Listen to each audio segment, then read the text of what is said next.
Bienvenidos al debate de France 24, soy Santiago López González.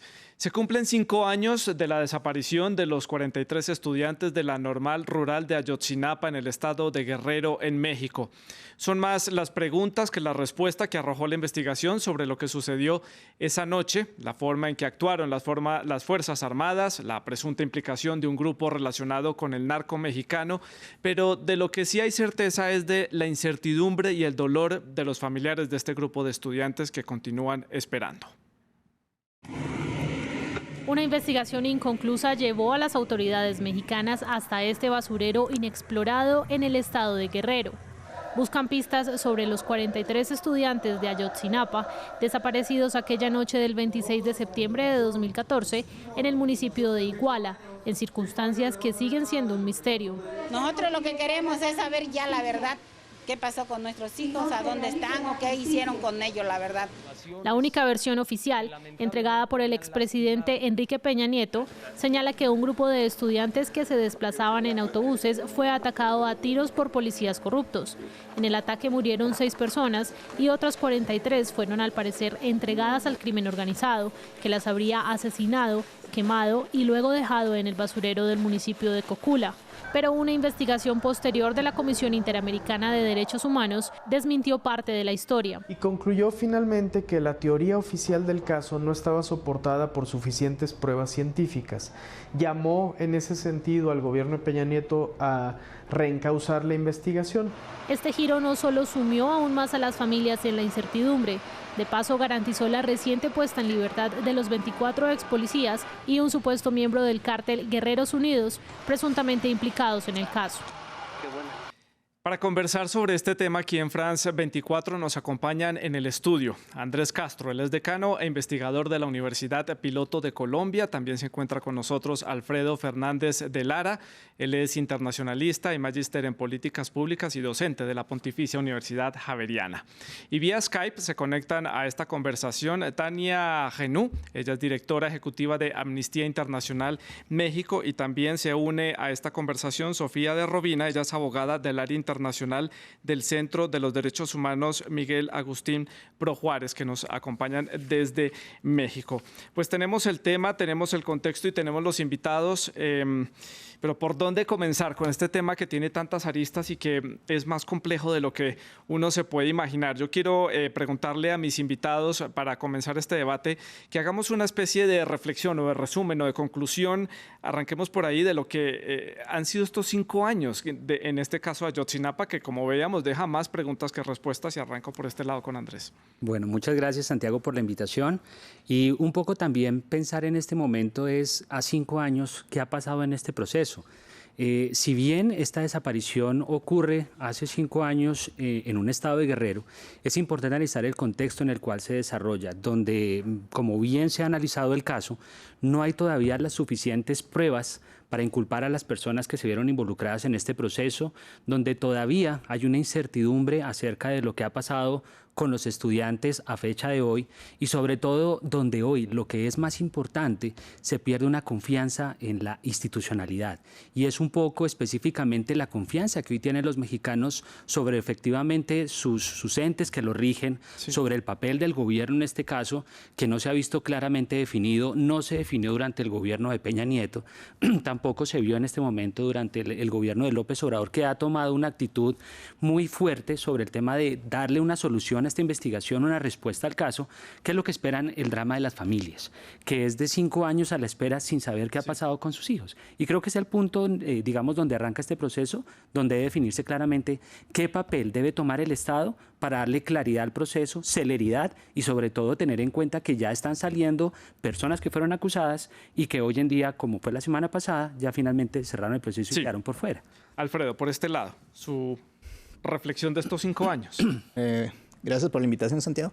Me parece que es un caso paradigmático en términos de lo que ha acontecido y muy simbólico también de lo que fue la administración priista de Enrique Peña Nieto. De hecho, a partir de este momento, su gestión entró en muchas controversias, y también es paradigmático en cómo es opaca, poco transparente el sistema de justicia en México y la debilidad de las instituciones judiciales.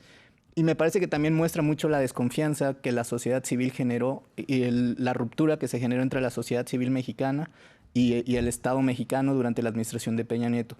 Me parece que, y las señales que lanzó Andrés Manuel desde la toma de posesión, de hecho, el primer evento en Palacio Presidencial fue precisamente nombrar una comisión de expertos, retomar el caso, es precisamente mostrar esa diferencia, un gobierno, digamos, más progresista en el que el tema de la verdad debe ser la prioridad. Hoy en la mañana también manifestó eso.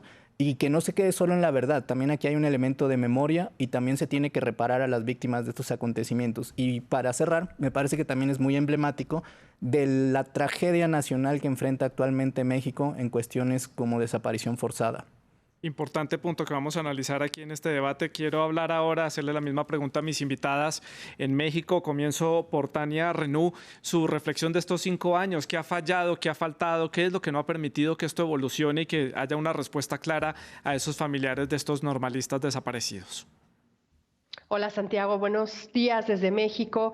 Gracias por la invitación y me gustaría retomar un par de ideas que dijo Andrés sobre el contexto y también Alfredo sobre el tema de la grave crisis de derechos humanos en materia de personas desaparecidas.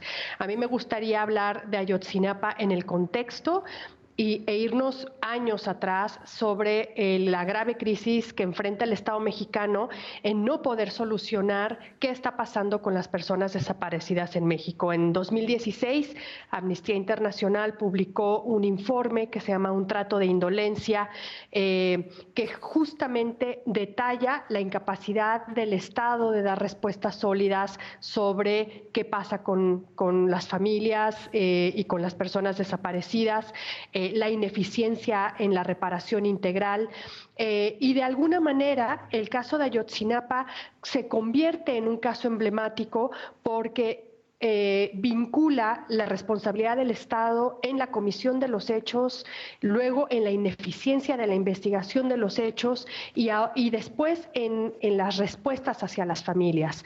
Me parece que la administración de Andrés Manuel López Obrador da señales positivas que tendremos que esperar que estas señales no se queden en el plano de lo simbólico y avancen hacia la verdad, que es la esperanza que tienen los padres y las madres.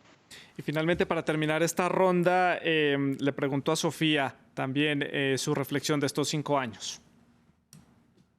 Muchas gracias, Santiago. Un gusto estar acá con ustedes. Coincido con lo que mencionan tanto Andrés como Alfredo como Tania. Ayotzinapa representa un caso muy doloroso para las familias, representa el dolor que, como ya mencionaban, tras 5 años sigue siendo la lucha de las familias por encontrar la verdad. Y es además, como ya mencionaban, un caso representativo de las graves violaciones a derechos humanos en las que vivimos, de la colusión entre autoridades y crimen organizado a diferentes niveles, municipal, federal, estatal, incluso Fuerzas Armadas, que desplegaron un operativo en prácticamente 160 kilómetros para detener los autobuses y agredir a los estudiantes y finalmente desaparecer a 43 de ellos, y que también lamentablemente representa cómo las instituciones no solo no fueron capaces de dar respuestas, sino que en la investigación cometieron una serie de irregularidades y de violaciones en el proceso que hoy nos tienen sin conocer la verdad. El sexenio pasado, como ya también lo mencionaban, se caracterizó por no dar respuesta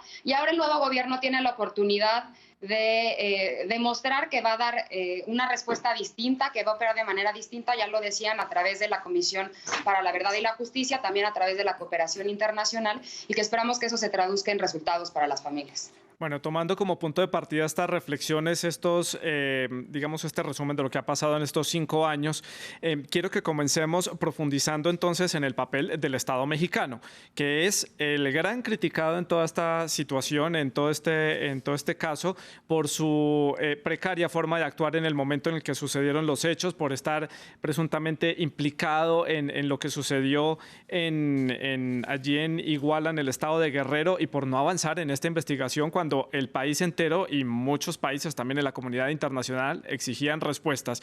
Y cambio entonces la dinámica de la ronda de preguntas y comienzo por nuestras invitadas en México. Entonces comienzo por Tania, que me cuente sus impresiones entonces del Estado mexicano.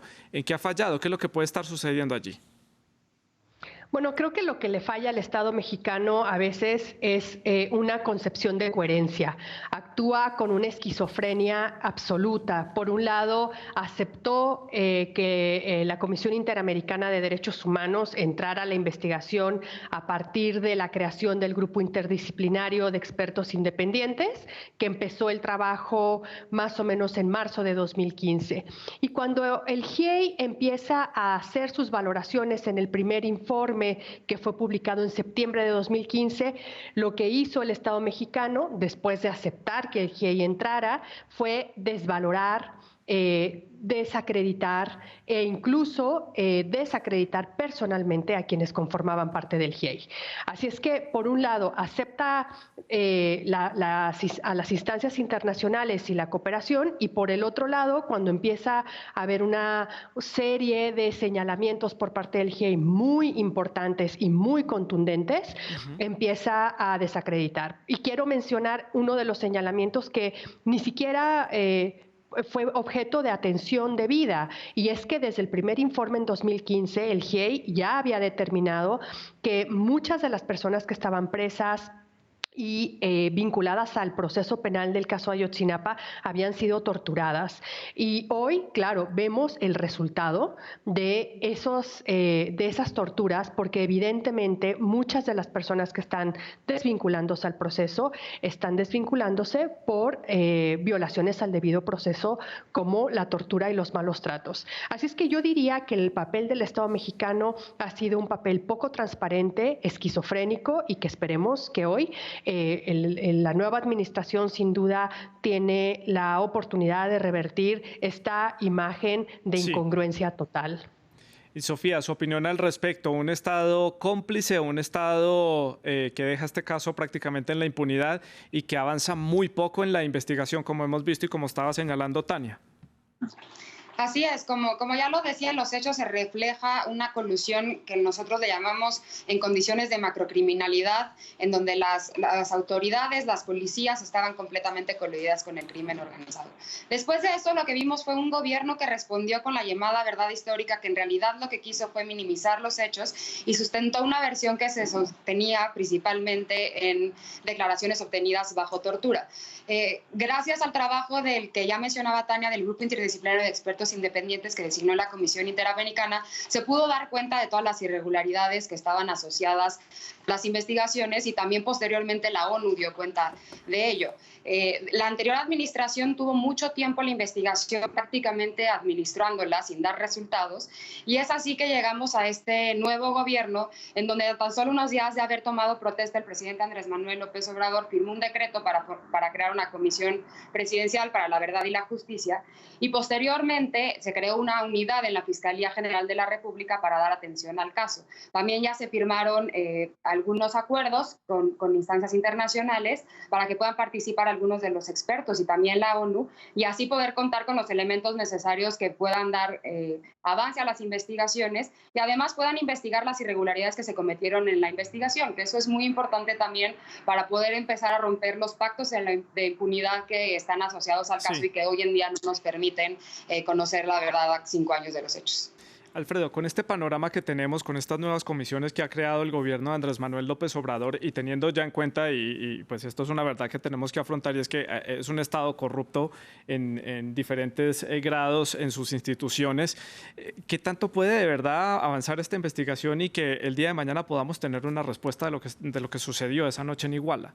Sí, indiscutiblemente lo que mostró la administración de Enrique Peña Nieto fue precisamente no que la corrupción fuera algo nuevo, sino que el grado de penetración, colusión, las redes de protección que se generaron desde el Estado, y no solo del Estado en el nivel federal, sino a nivel estatal y a nivel municipal, pues obviamente llegaron a que una situación como esta escalara a las dimensiones y que dañó no solo la imagen del Estado mexicano, sino de su institucionalidad. A mí me parece que esas redes de protección también, digamos, contribuyeron a que la forma en que se llevó la investigación mostrara la escasez de un verdadero Estado de Derecho en el sistema judicial mexicano, y pues el escenario en el que llega Andrés Manuel, aunque digamos que tiene la disposición o ha mostrado, al menos simbólicamente, él juega mucho con los simbolismos, la disposición a transparentar y hacer una investigación acorde a, digamos, a los estándares internacionales. Reactivó parte del grupo interdisciplinario que participó en esto, que fue descalificado además por el Estado mexicano, digamos que nos da señales de que se pretende precisamente, digamos, cambiar o dar un giro con lo que venía haciendo el Estado mexicano. Sin embargo, digamos, 5 años también ya es demasiado tiempo. Hubo muchas inconsistencias en el mantenimiento de las pruebas, incluso en los días posteriores. La administración de Peña Nieto no reaccionó sino 10 días después y cuando el escándalo cobró dimensiones internacionales. Y me parece que sí será un reto, precisamente es un reto muy simbólico y muy importante para la nueva administración de Andrés Manuel López Obrador, dar una investigación que genere certidumbre, que se desarrolle de manera transparente y, como decía, acorde a los principios de la legislación internacional, y que finalmente se logre esclarecer lo que sucedió. Lo ideal sería que estos jóvenes aparecieran vivos, lo cual digamos que pareciera que ya es muy difícil, pero por lo menos que sus familias sepan la verdad. ¿Qué sucedió? ¿Qué sucedió? Y que sea realmente una verdad histórica basada y sustentada en pruebas, y no la verdad histórica que quiso construir la administración de Peña Nieto y que cuando fue cuestionada científicamente y procesalmente por este grupo interdisciplinario de la Corte Interamericana, terminaron descalificando y casi haciendo una persecución contra ellos. Entonces me parece que hay que esperar, hay que ser cautelosos, que Andrés Manuel tenga la intención es bueno, pero también, pero sí el grado de penetración que tienen las instituciones no se vence con voluntarismo político ni de un día para otro. Importante también hablar aquí del narcotráfico de los cárteles mexicanos. ¿Qué tanto están penetrando en la política mexicana? No es una novedad, es algo que conocemos y se han venido presentando muchísimos casos de corrupción en elecciones, desaparición de personas, asesinatos de funcionarios, de policías, de políticos. ¿Qué tan involucrado está ya el narco, los cárteles mexicanos en la política mexicana? Pues mira, en ese caso, Santiago, yo creo que es importante analizar ese punto también porque precisamente el estado de Guerrero es un estado canal para muchas de las operaciones que se dan de narcotráfico de las vías de lo que es América del Sur hacia Estados Unidos. Y particularmente también el fortalecimiento de esas bandas criminales que de alguna manera ejercen presión sobre las fuerzas del gobierno para que se favorezcan de esos beneficios que se pueden otorgar a través de esos canales que ellos mismos están generando. Y mucho más allá de eso, también es que precisamente en esta consideración es donde se ve precisamente lo que está pasando en el Estado. Y es un Estado permisivo que hoy con este nuevo gobierno ha sido muy claro en decirle, yo quiero es darle claridad al proceso, claridad a la situación y que efectivamente se le dé una solución a esto que se está presentando y que efectivamente no pueda volverse a perder esa confianza que se logró en el Estado y en los entes del gobierno. Pero definitivamente las bandas criminales es un tema que influye netamente en estos espacios y lo digo sobre todo bajo la perspectiva de lo que está pasando con el fenómeno que lo que pasó con estos estudiantes que venían del famoso concepto de las escuelas normales rurales, donde efectivamente el concepto de la escuela normal rural era formar personas para desarrollar maestros que educaran a la gente pobre en México. Y es un tema que iba en pro de la educación, pero se entendió en un punto donde aquel que pertenecía a la escuela normal rural de alguna manera tenía un pensamiento socialista, un pensamiento comunista y comenzó una rencilla al gobierno tanto que se fue reduciendo el nivel de pasar de 40 escuelas normales rurales a hoy 16. Y mucho ha sido influencia en esas regiones, sobre todo pobres, de la región de México. Empezaron a ser personajes incómodos para la política desde ese punto de vista. Para algunos sí, sobre todo en ese momento en que se presentó en el Estado de Guerrero, había un problema precisamente en el gobierno de ese momento que hizo una persecución muy particular sobre la gente que no se pudo comprobar definitivamente. Eso en cuanto a los cárteles y la política, pero también hablemos de la policía, de las fuerzas militares que están implicadas en este caso y que son los directamente señalados de haber disparado contra estos estudiantes indefensos en los buses. Tania, en México, le pregunto, ¿cómo es la percepción que hay para el resto de nuestra audiencia en América Latina que tienen los mexicanos de los militares, sobre todo después de este caso, donde, como digo, son directamente los señalados de haber disparado? Depende a quién le preguntes. porque la aceptación que tiene el ejército mexicano entre la población es muy alta, hay una credibilidad importante entre la población en general. Sin embargo, hemos sabido, en la sociedad civil hemos documentado que el ejército, las Fuerzas Armadas, la Marina, han estado directamente involucrados en graves violaciones a derechos humanos, casos como Ayotzinapa lo muestran, casos como Tlatlaya lo muestran. Entonces hay dos narrativas, la de la sociedad civil, que tenemos casos documentados, víctimas a quienes acompañamos, y la población en general, que ven a unas Fuerzas Armadas combatiendo al crimen organizado, que ven a las Fuerzas Armadas en casos de desastres naturales ayudando a la población. Entonces hay dos narrativas y por eso depende a quién le preguntes. Pero lo que es interesante es también cómo en toda la narrativa de la actual administración las Fuerzas Armadas no están claramente mencionadas. Y tendríamos que escuchar en algún momento al presidente cuestionando si en algún momento los expertos independientes que vayan a estar en esta fase de la investigación entrarán al batallón donde el GIEI siempre quiso entrar, a las instalaciones del batallón que se encuentra en Guerrero y cuya entrada siempre fue negada. Entonces tendremos que ver cuál es el vínculo y la relación que se establece entre el presidente López Obrador, el caso Ayotzinapa y el ejército. Ese batallón en la ciudad de Iguala, si no estoy mal, desde donde supuestamente algunos de los estudiantes alcanzaron a enviar algunos mensajes de texto diciendo que estaban allí retenidos y posteriormente no se volvió a tener noticia de ellos, y es donde empieza a volverse más oscuro todo este caso en México. Le pregunto a Sofía, también en Ciudad de México, entonces su percepción sobre los militares y sobre el narco al interior de la política mexicana. Sí, como ya lo mencionaba, en realidad el caso de Ayotzinapa es muestra de lo que pasa en prácticamente todo el país, esa corrupción que existe a diferentes niveles con la policía municipal, pero también llega a grados de policía federal e incluso al ejército. Ese control territorial que prácticamente tiene secuestradas a miles de comunidades y de personas y que hace que hoy en día sea una de las razones por las que tenemos más de 40,000 personas desaparecidas. Ayotzinapa me parece que refleja esta grave crisis y esta colusión entre las autoridades del crimen organizado. La policía municipal de Iguala fue la primer policía que comenzó a disparar a los estudiantes. Fue incluso en donde resulta herido de bala uno de ellos, Aldo Gutiérrez, actualmente está en coma, y posteriormente en ese mismo espacio fueron desaparecidos un grupo de estudiantes y en otro escenario fueron desaparecidos otro grupo de estudiantes. Todo esto se dio mientras el ejército tenía conocimiento de los hechos, estaba al tanto de lo que estaba sucediendo, tenía una coordinación a través del C4, incluso vieron elementos de los militares en algunas de las zonas en donde vieron las agresiones. Por eso para las familias ha sido muy importante reiterar que el ejército debe de colaborar con la investigación, no lo hizo anteriormente y ahora se abre una nueva oportunidad para que lo haga. Esperemos que a través de la comisión presidencial en la que están las familias, en las que el PRO forma parte y en la que está dirigida por el subsecretario de Gobernación Alejandro Encinas, dé pasos en ese rumbo para que el ejército dé la información que hasta el momento no lo ha hecho y que podría ayudar a dar con el paradero de los estudiantes. Sin duda, como lo menciona Tania, el tema de la seguridad en el país es muy relevante y es una de las mayores preocupaciones para los mexicanos.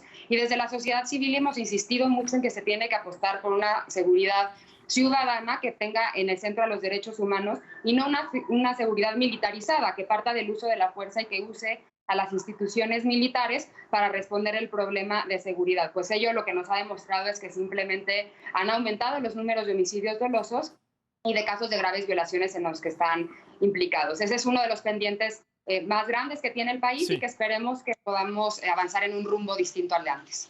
Sofía, precisamente para la comunidad internacional, este caso de Ayotzinapa lo que evidenció es la magnitud de la problemática de la desaparición de personas en México. Este no es el único caso, es tal vez el caso que más ha tenido resonancia internacional, pero el gobierno tiene registradas cerca de 3.000 fosas, unos 5.000 cuerpos encontrados que no han sido identificados, 40.180 mexicanos desaparecidos según registros hasta el 2006, si no estoy mal, porque después el gobierno tuvo que suspender el registro de estos casos porque había irregularidades en la forma de hacer los registros. Entonces, en este momento se desconoce la cantidad de personas desaparecidas que puede haber en el país. Esto es una problemática grande, importante en este país que salió a la luz internacional después del caso Ayotzinapa.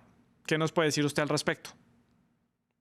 Es correcto, en realidad Ayotzinapa también ayudó a destapar esa realidad. Tenemos casos pendientes incluso de mucho tiempo atrás, de la llamada Guerra Sucia en los años 70s, 80s, que siguen en impunidad, pero a partir sobre todo de que se dio la que ha sido llamada Guerra contra el Narcotráfico en 2006 por Felipe Calderón, las desapariciones fueron en aumento, tanto cometidas por particulares como por autoridades. Y Ayotzinapa lo que hizo fue destapar esta grave crisis y además poner en evidencia cómo el Estado no estaba dando resultados, no estaba investigando, no estaba haciendo tampoco labores de búsqueda. Son las familias de las propias personas desaparecidas las que han tomado esta labor, las que han salido a exigir, a denunciar que hayan registros, que hayan labores de búsqueda de las personas desaparecidas y que las instituciones investiguen para dar con el paradero de sus seres queridos. La última cifra que tenemos, la que dio el subsecretario Alejandro Encinas, es de más de 40,000 personas desaparecidas. Sin embargo, como lo dices, todavía hay muchos problemas, incluso de registro, para tener idea de la dimensión de este fenómeno, que sin duda es una grave crisis, así incluso ha sido reconocida por el actual gobierno, y que además, gracias al impulso de las propias familias de personas desaparecidas, actualmente contamos con una legislación que es de mucha avanzada en el tema, con la Ley General en materia de desaparición forzada y todo un sistema nacional de búsqueda de personas desaparecidas, pero el reto, como siempre, es la implementación de estas legislaciones ante una crisis tan grande, poder dar respuesta correcta y no continuar con las inercias propias de estas instituciones, en donde en realidad lo que se hacía era cubrir a los perpetradores y no dar respuesta a las víctimas. Y Tania, también en Ciudad de México, ¿queda entonces todos estos casos en la impunidad, violaciones de derechos? ¿La comunidad internacional qué puede decir al respecto? ¿Cómo puede ayudar? ¿Cómo puede presionar también de alguna forma a México para que empiece a dar solución a estos casos? Me parece que una de las cosas que hacemos en Amnistía Internacional es pedirle a los representantes de los países que hablen con los embajadores en sus representaciones diplomáticas de México, que compartan las narrativas desde la sociedad civil, que compartan estas realidades. Y a mí me parece que lo que ha hecho el Centro PRO con el caso Ayotzinapa, la forma de internacionalizarlo, ha sido el parteaguas para abrir una etapa y una etapa oscura en la historia de México. A mí me parece que es importante pedirle al Estado mexicano que limite las pruebas testimoniales y confesiones, el uso de estas formas de prueba, que privilegie el uso de la ciencia en la administración de justicia. Además, hoy estamos en un parteaguas importante en México porque hemos pasado de tener una Procuraduría General de la República a una Fiscalía General de la República con el deseo de que actúe de forma totalmente independiente al Ejecutivo Federal y con el deseo también de que utilice la ciencia al servicio de la justicia y de la verdad. Me quedan poco más de 5 minutos de programa, Andrés. Quería preguntar qué vamos a tener de aquí hacia adelante con esta nueva comisión que se creó, que está encabezada por funcionarios delegados del gobierno de Andrés Manuel López Obrador, que da como un nuevo comienzo a este caso. No es tarde para volver a empezar. ¿Qué podemos esperar para los próximos años? Un poco aquí jugando con la bola de cristal, ¿no? Claro, lo que pasa es que me pongo un poco con la línea de Adolfo, un poco es esperar y ser muy cauteloso en el proceso, en definir claramente cuál ha sido digamos, la historia de esta situación y cuál va a ser el papel de generar una limpieza, por decirlo así, del papel de las instituciones del gobierno mexicano para darle, celeridad al proceso y dar claridad de qué fue lo que pasó, y segundo, efectivamente tratar de hacer claridad en el sistema de justicia para que la gente sienta más confianza en lo que ha pasado y lo que a futuro será, que al final puede ser una desesperanza de las familias desafortunadamente, pero es saber que o que están vivos o que están muertos, pero que al fin el gobierno dé una respuesta clara y finalmente aquellos involucrados en este proceso respondan por aquello que sucedió en ese momento. En esto tenemos que poner una pieza también importante en esta nueva comisión, y en lo que va a suceder es qué tanto interés de verdad hay por parte del gobierno que se esclarezca el caso, que se dé a conocer quiénes del gobierno anterior estuvieron de pronto implicados en este caso. Vuelvo y repito la pregunta, ¿es tarde para volver a empezar? ¿Sí veremos una luz al final del túnel de este caso? Yo no creo que haya que iniciar de cero. De hecho, los propios padres y madres de muchos de estos estudiantes manifestaron esa situación. Yo creo que hay que depurar lo que sirva, porque iniciar de cero sería caer en el eterno retorno a un tema que no tiene que alargarse mucho. Me parece que incluso trascendiendo un poco el caso de Ayotzinapa, no porque no sea tan relevante, me parece que México tiene una deuda histórica, que parte de su transición a democracia tiene una deuda histórica con el tema de justicia transicional. Lo de Ayotzinapa es el acontecimiento más reciente, pero detrás de eso hay muchos acontecimientos como lo sucedido en Tlatelolco en 1968 o en 1971, y que muestran una guerra sucia que desarrolló el Estado mexicano en contra de sectores que consideraba opositores o que en algún momento lo cuestionaron. A mí me parece que sí hay que tener, digamos, esperanzas, pero ciertas cautelas, porque, insisto, una cosa es el voluntarismo político y otra cambiar la corrupción, la opacidad, la discrecionalidad que se viven en las instituciones, y no pensando en el funcionario principal, pensando en toda la maquinaria que hay al interior de una institución. O sea, el cambio organizacional no se da por decreto, hay que ser contundente. Ahora, para ir cerrando, me parece que también hay que mirar un poco más allá profundizar más y ver que México en realidad está en Ayotzinapa, lo que demuestra es la crisis humanitaria en la que se encuentra, no humanitaria, perdón, crisis de derechos humanos, porque no solo es el tema de las desapariciones forzadas, es el tema del número de homicidios dolosos que ha alcanzado cifras más que el conflicto colombiano en 50 años.